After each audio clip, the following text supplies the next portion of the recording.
Now, one of the other things that you can make some money with is affiliate marketing. So with affiliate marketing, the concept is simple: is you have a personalized link. So I just wrote here johndoe.io/me, and you use that link and you market it to people.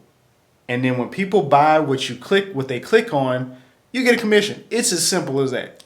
So Amazon, for example, if you market, let's say you're marketing, you want to buy a safe to store people's money in or to store people's weapons, whatever it may be. And this safe is $500 on the internet.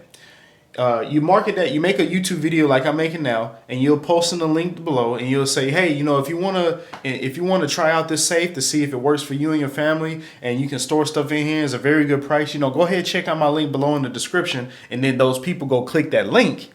Now they go to that, they get $500, and depending on what service or platform you're using, they give you a percentage of that commission back. Amazon, for example, gives you a percentage of the commission. So in this case, let's just say 10%.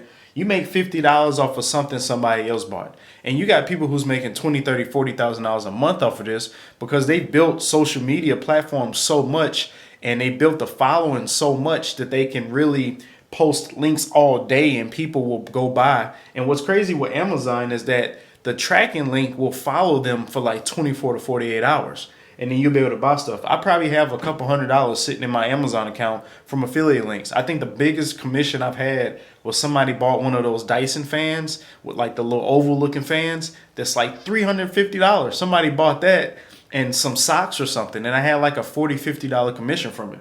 So you can market that through YouTube, through Instagram, Facebook. You can be pushing email marketing to people.